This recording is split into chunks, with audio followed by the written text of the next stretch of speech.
ಸ್ವಾಭಿಮಾನಿ ರೈತ ಪರ್ವ ಸಂಘಟನೆ ನೋಂದಾವಣೆ. ಈ ಸಂಘಟನೆ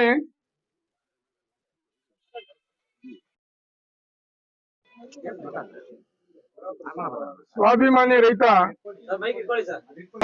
ರೈತ ಪರ್ವ ನೋಂದಾವಣೆ ಈ ಕಾರ್ಯಕ್ರಮಕ್ಕೆ ಆಗಮಿಸಿರ್ತಕ್ಕಂಥ ಉದ್ಘಾಟಕರಾದಂಥ ಈ ಕಾರ್ಯಕ್ರಮ ಆಯೋಜಕರಾದಂಥ ಎಲ್ಲರಿಗೂ ನಾನು ಇವತ್ತು ರೈತ ಪರ್ವ ರೈತರ ಕಾರ್ಮಿಕರ ಮುಖಂಡರ ಪರವಾಗಿ ನಾನು ನಿಮ್ಮೆಲ್ಲರಿಗೂ ಉತ್ಪೂರ್ವಕವಾದಂತ ಸ್ವಾಗತ ಬಯಸ್ತೇನೆ.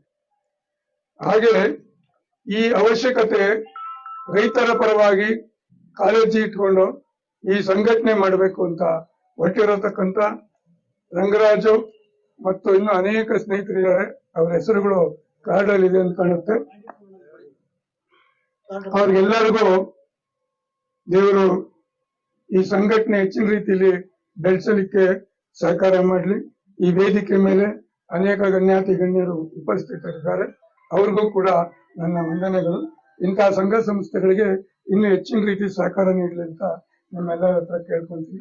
ಹಾಗೆ ಜೈ ಜವಾನ್ ಜೈ ಕಿಸಾನ್ ಹಿಂದೆ 1979ನೇ ಇಸ್ವಿಯಲ್ಲಿ ರೈತ ಮುಖಂಡರಾದಂತ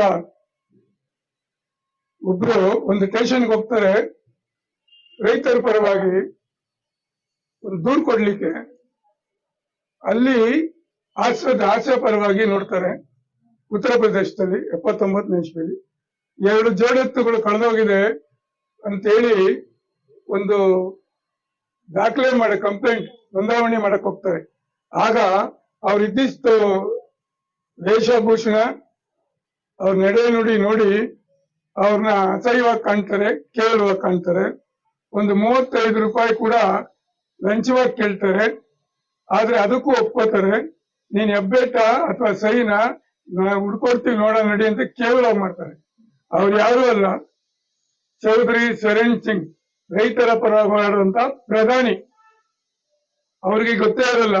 ಅವ್ರ ಮಾರು ವಯಸ್ಸಲ್ಲಿ ಹೋಗಿ ರೈತರ ಪರವಾಗಿ ರೈತರ ಕಷ್ಟಗಳು ಏನು ಅಂತ ತಿಳ್ಕೊಳ್ಳಕ್ಕೆ ಸಹಕಾರಿ ಕ್ಷೇತ್ರದಲ್ಲಿ, ಸಹಕಾರಿ ಇಲಾಖೆಗಳಲ್ಲಿ, ಸ್ಟೇಷನ್ಗಳಲ್ಲಿ ಕಂಪ್ಲೇಂಟ್ ತಗೋತಾರ ಇಲ್ವಾ ಅಂತ ಪರೀಕ್ಷೆ ಮಾಡ್ಲಿಕ್ಕೆ ಚೌಧರಿ ಚರಣ್ ಸಿಂಗ್ ಅವರೇ ಅವತ್ತಿನ ದಿನ ಸ್ಟೇಷನ್ಗೆ ಹೋಗ್ತಾರೆ. ಅವರು ರೈತರ ಬಗ್ಗೆ ಕಾಳಜಿ, ಅವರ ಸ್ಫೂರ್ತಿ, ಅವರ ಆದೇಶ, ಅದ್ರ ಮೇಲೆ ನೀವು ಸಂಘಟನೆ ಮಾಡ್ಕೊಂಡು ಹೋಗಿ ಅಂತೇಳಿ ನಾನು ಒಂದೆರಡು ಮಾತು ಮುಗಿಸ್ತೀನಿ.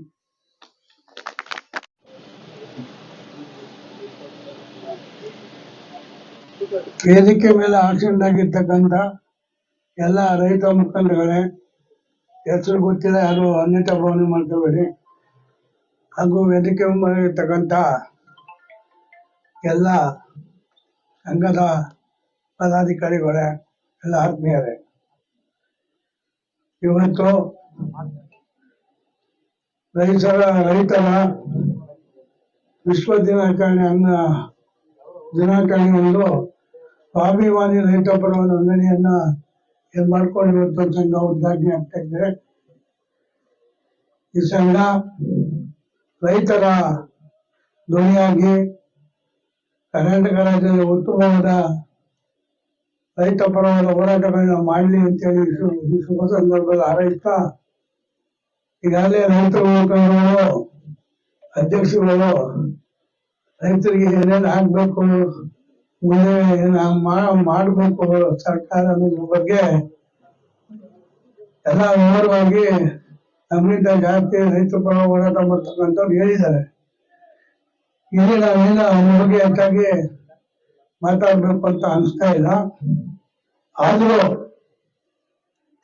ನಾವು ಯಾವುದೇ ಸರ್ಕಾರ ಬರಲಿ, ರೈತರಿಲ್ಲದೆ ನಾವು ಬದುಕಕ್ಕಾಗಲ್ಲ. ರೈತರ ಬೆನ್ನೆಲುಬು ಭಾರತ ದೇಶದಲ್ಲಿ ಏನು 80% ಜಾಸ್ತಿ ರೈತರು ಅವಲಂಬಿತವಾಗಿರ್ತಕ್ಕಂಥ ಈ ಭಾರತ ದೇಶ.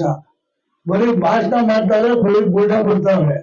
ಯಾರು ರೈತರ ಪರವಾಗಿ ಕೆಲಸವನ್ನ ಮಾಡ್ತಾರೆ, ಅವ್ರ ಬೆಂಬಲ ಬೆಲೆ ಇಲ್ಲ. ರೈತ ಉತ್ತು ಬಿಟ್ಟು ಮಾರ್ಕೆಟ್ ಇತ್ತಂದ್ರೆ ರೈತರಿಗೆ 10 ರೂಪಾಯಿ ಸಿಕ್ಕಿದ್ರೆ ಮಧ್ಯವರ್ತಿಗಳಿಗೆ 50 ರೂಪಾಯಿ ಸಿಗ್ತಾ ಇದೆ. ಅಂತ ಒಂದು ಈ ಸಂದರ್ಭದಲ್ಲಿ ಬಹಳ ಮುಖ್ಯವಾಗಿದೆ. ಇದನ್ನ ಪಡ್ಕೊಳಕ್ಕಾಗದು. ಈ ದೇಶನೇ ಚಳವಳಿಯಿಂದ ಹೋರಾಟ ಮಾಡಿ ಸ್ವಾತಂತ್ರ್ಯ ಪಡೆದಿದ್ದಾರೆ.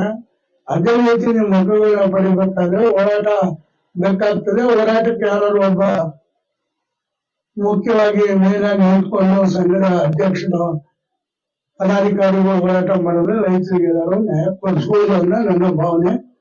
ಹಾಗಾಗಿ ನಿಮ್ಮ ಸಂಘ ಜನಪರವಾದ ಕೆಲಸಗಳನ್ನು ಮಾಡಲಿ, ರೈತರ ಪರವಾಗಿ ಅಭಿವೃದ್ಧಿ ಶ್ರಮಿಸಲಿ ಅಂತ ಹೇಳಿ ಸಂಘಗಳು ನನ್ನ 2 ಮಾತುಗಳನ್ನ ಆಡಿ ನನ್ನ ಮಾತನ್ನು ಮುಕ್ತಾಯ ಮಾಡ್ತೀನಿ.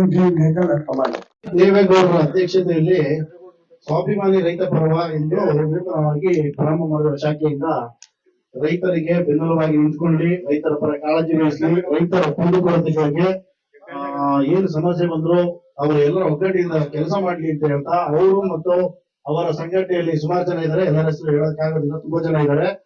ಇವರೆಲ್ಲರೂ ರೈತರ ಪರವಾಗಿ ಕಾಳಜಿ ವಹಿಸಿ ರೈತರ ಕುಂದುಕೊರತೆ ಏನ್ ಬರ್ತದೋ ಅದ್ರ ಬಗ್ಗೆ ಹೆಚ್ಚಿನ ಮಹತ್ವ ಕೊಟ್ಟು ಕೆಲಸ ಮಾಡ್ಲಿ, ಮುಂದಿನ ದಿನ ತುಂಬಾ ಯಶಸ್ವಿ ಸಿಗ್ಲಿ ಅಂತ ದೇವೇಗೌಡರು ಸಂಸ್ಥಾಪಕ ರಾಜ್ಯಾಧ್ಯಕ್ಷರು ಮತ್ತು ಅವರ ಸಂಘಟನೆಗಳವರಿಗೂ ನಾನು ಈ ಸಮಯದಲ್ಲಿ ಶುಭ ಕೋರ್ತೀನಿ. ಎಲ್ಲರಿಗೂ ಒಳ್ಳೇದಾಗ್ಲಿ ಅಂತ ದೇವರಲ್ಲಿ ಆಶೀರ್ವಾದ ಬೇಡ್ತೀನಿ.